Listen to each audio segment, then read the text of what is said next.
What's going on, Guardians? It's Tizzle here, and in this video I want to show you a super good build that I've just been loving running on my Arc Warlock. I got over 850 kills with it in a level 50 Legend Onslaught, so I just want to show it off and just enjoy the background gameplay. This video won't be very highly edited. Those videos do take a lot of time. I love them, but I'm trying to get as many awesome builds into your hands as quickly as possible so you can enjoy Onslaught this weekend. So it centers around the Vesper of Radius chess piece on Warlock. It's got the intrinsic perk Planetary Torrent. Rifts periodically release arc shockwaves. Final blows with these shockwaves create an arc explosion. While an arc subclass is equipped, the shockwaves and subsequent explosions blind nearby targets. Rift energy recharges faster when you're surrounded by targets. So yeah, the rift energy you get back from this is absolutely incredible. You can just be casting rifts all the time. And then for that reason, I've got double dynamo on my helmet and then harmonic siphon as well, because we've got arc orbs. And then on the gloves, to get even more rift energy back, I've got momentum transfer, causing damage with a grenade reduces your melee cooldown.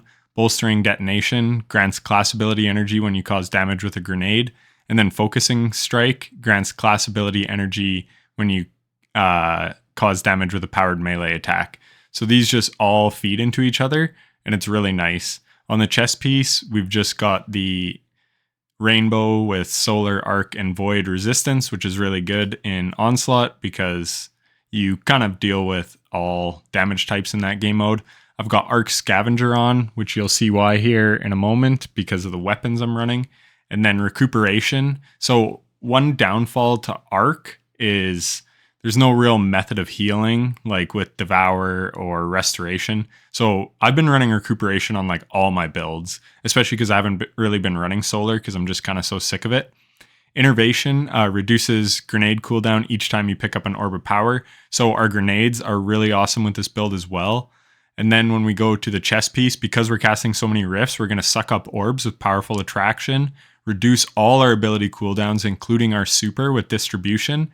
And then Bomber will reduce our grenade cooldown when we cast a rift, which again, we're casting a ton of rifts. So those are like the mods. Now let's quickly look. So I'm running Storm Trance, and I'll get into why that's important in a minute, but it's actually super, super good for ad clear. And we can also make it deal a lot of damage, which I'll get to. So Healing Rift, because obviously we want healing. We're in amongst big groups of ads every time we're casting our rift. So we need that healing so that we don't die. Even though like it does blind the targets, there is a slight delay. So you definitely want a Healing Rift. Ball Lightning for a ranged melee. Pulse Grenade, super good. They hit really hard. And then we also have Spark of Shock for the Jolt. Arc Soul, again, we're casting so many rifts, so this is going to give you and your teammates Arc Souls. So that's really super good. And then the other thing with Arc Soul is built into this aspect, the more teammates that are around you, the quicker you get your rift back. So when you're near your teammates, it improves your healing rift regeneration. And then when you're near ads, because of Vesper of Radius, it gets increased hugely as well. So you just get tons of healing rifts. You just spam them. But this does require an aggressive play style, which I'll get into. Electrostatic Mind. Defeating targets with arc abilities or defeating jolted or blinded targets creates an ionic trace. Collecting an ionic trace makes you amplified. So jolted or blind targets. Well, our grenades jolt, our rifts blind. So we're just creating these ionic traces nonstop. Spark of Resistance. While surrounded by combatants, you are more resistant to incoming damage. Again, super important. You're always surrounded by combatants whenever you're casting your rift. So this will keep you alive. I can't remember. It might be like a 40% damage resistance, but it's really good. So definitely run it. Spark of Shock. Jolt goes so hard in Onslaught. There's so many waves of enemies. You just jolt them. They're all taking damage. Excellent, excellent fragment. 100% run it. Spark of Recharge. While critically wounded, your melee and grenade energy regenerates more quickly. So if we look at my stats, you obviously want 100 resilience. Then 100 discipline, and then as high of recovery as you can get. But again, it's not totally needed because Vesper does the heavy lifting here. But obviously, just high recovery is really good. So we have a pretty nice stat distribution here. But then with Spark of Recharge, we get like 400% returns on our grenade and melee energy as well. So this is like the most high octane build I've pretty much ever ran. Like, I'm always amplified. I'm just running around the battlefield, casting rifts, blowing stuff up. Like, you'll see when I get to the weapons, it's really good. I never have to reload. Again, if you're a fan of the channel, you know I hate reloading. This build is freaking perfect for me.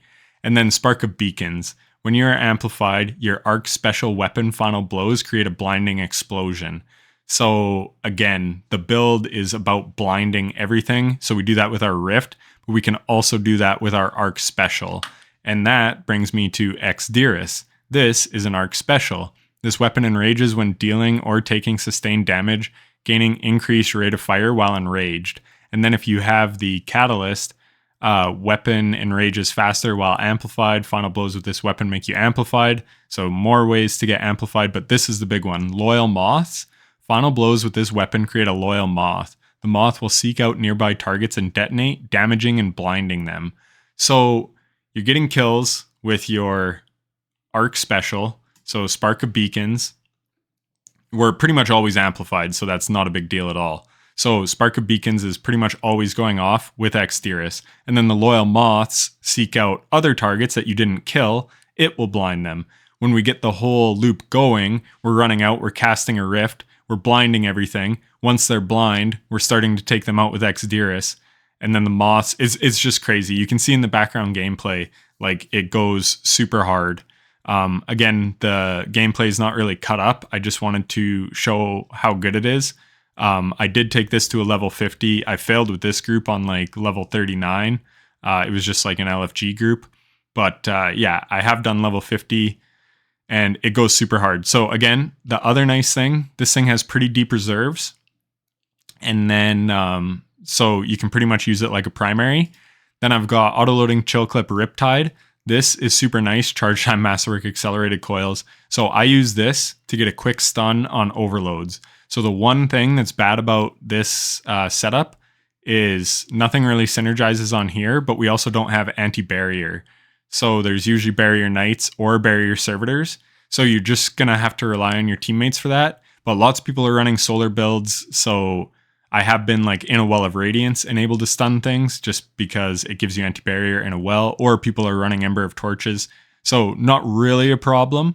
And then the other thing is stunning unstops is a little unreliable because you can blind them, but getting up in their face to cast a rift on them, sometimes you will die. So that's the one downside to this build. But if you're in a coordinated group, a lot of people are running like Sunshot, so the unstop's not a big deal. You can also freeze them with 3 chill clip shots. So again, this can handle overload and unstops, but it's just not the most reliable, but it's doable. And then Wendigo, auto-loading explosive light. I have been keeping this thing around, and I'm so glad I did. So mini frags, so I get 1 extra in the mag, but it doesn't really matter because you can only hold 6 explosive light shots. But with the amount of orbs that everyone's generating in Onslaught, you have explosive light up like all the time. So like, yeah, just I love all the builds and how orbs are so plentiful. So it makes things like innervation and recuperation like really good. And like I said, I have Arc Scavenger on, but I don't even know if that's needed. I could run something else here, maybe Absolution. Not sure, because I'm never really running out of ammo, because if you're doing those little bonus side objectives, you're always picking up heavy crates. Then you got the boss wave every 10 waves. So that's replenishing your stuff. But this isn't it for the build. So if you stuck around this long, you're in luck, because we crank it up to 11 with one of my favorite exotics in the game that's centered around Storm Trance. So I keep Storm Dancer's Brace right beside, and I just do a quick hot swap. Yes, my stats aren't quite as good, but rather than like going here and like setting up a second one, like I have so many pre-builts that I'm still waiting to try in Onslaught. So I didn't want to get rid of these presets. So I'm not like super optimized on all my runs, but all I do is when the time comes, and you have your super a shit ton with this build, like more than anything. because if we read this, ascending amplitude, each target you defeat with Storm Trance increases the damage you deal with it and refunds super energy when Storm Trance ends. So this stacks up to like times 10. And let me just pull up the Destiny Data Compendium quickly because I should have done this before, sorry. But I do want to see how much it buffs the damage because it is pretty significant. So grants 10% increased Storm Trance damage per stack, and it goes up to 10 stacks. So it goes up to 100% more damage. And then the way Stormcaller works is as you're dealing damage with it, it slowly ramps up its damage over time as well.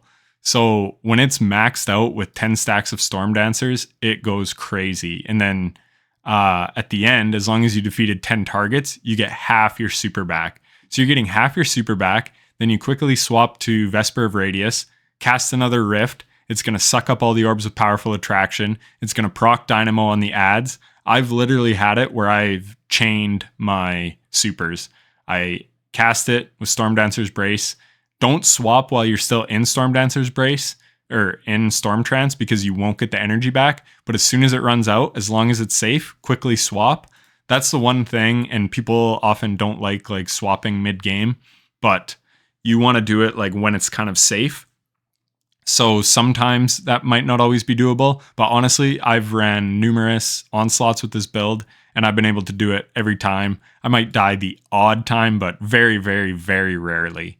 And if I do, it's my own fault. I was being stupid. I'm just switching in an inopportune place. So just find some cover and you're good. The other thing with this build is it's also super supportive because on boss phases, I quickly swap to Divinity. So what I do is I run out, I cast my Storm Trance with Storm Dancer's Brace. I take out a bunch of the ads while the teammates are just like doing damage and stuff. And then I also deal some damage to the boss with Storm Dancers. I get back, I cast a Rift, and then we have Arc Souls, and then I'm just going hard on Divinity. So this is super, super good.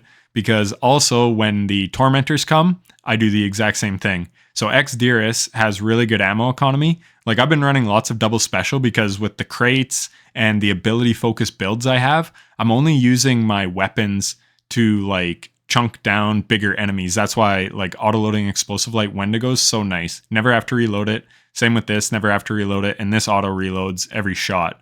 So like I said, everything about this is just high octane, full pedal to the metal the entire time. So yeah, Tormentor spawns, quickly swap to this, get div on them. Your teammates are taking them down. Then the enemies, they kind of float over. And then you're going to want to swap to Storm Dancer's Brace. Hope you don't get hit by the Tormentor. I have before, and it takes you right out of your super because he suppresses you, which is really annoying. But yeah, I just have to get used to the radius of his thing because it's happened to me before where I thought I was far enough away and I wasn't. But yeah, use div, chunk them down as fast as you can. But when those enemies start coming up, they're the next priority, especially if you have a decoy up. But yeah, you can kind of kite the Tormentors away, but they will creep up and do damage to your ADU. So get as much damage as quickly as possible on the Tormentor when you quickly swap to div. And then when the ads show up, swap to Storm Dancers, take them all out, and then you can go back. You can leave Storm Dancers on and just go back to divving them as soon as you're out of your super, or take out more ads, whatever you got to do. But yeah, this is why this build's so nice. I know there's some swaps, and a lot of people, especially on like PS4, aren't too keen on swapping mid-game, but it seriously takes this already good build, like this build at base, just with Xdirus and Vesper, very, very good, except for like the boss damage rooms, definitely still switch to div. But when you throw in Storm Dancer's Brace, it just cranks it up to 11. Because this, it's only good with your super. So yeah, like I love this exotic, but it does nothing outside of your super. So it's a perfect swap exotic. And like I said, it's very safe and easy to swap most of the time. What often happens is I clear out an entire wave with Storm Dancers, and then you're just waiting for the next wave so you have time to quickly swap. But yeah, you'll get used to the gameplay loop. This build goes crazy hard. Again, I'm really loving my editor's work and the videos he's cranking out, but I don't want to overload them, and I do want to get these videos out as quickly as possible this weekend. Because yeah, I've just been having so much fun making so many cool awesome, very strong and unique builds. Like I'd never really used Dexterous, hadn't used my Wendigo. Like I'm trying out, hadn't used Final Warning. Someone in my comment section commented on the Threadling video from yesterday to use Final Warning. Used that this morning. It was great. So yeah, I'm trying out lots of little things that I've wanted to try that you haven't really been able to try because the artifact mod just keeps you from being able to. But in Onslaught, the champions are so few and far between that you can get away with kind of running. Like you can swap if you really, really needed to. If no one on your team had a unstoppable, you could just swap to a hand cannon, stun it, kill it, and then just swap back. You'll lose some ammo, but that's what I love about this game mode. It doesn't pigeonhole your builds whatsoever. Anyways, I'm rambling on. I hope you enjoy the build. Try it out. It's super good. I'll put a dim link to this one in the description.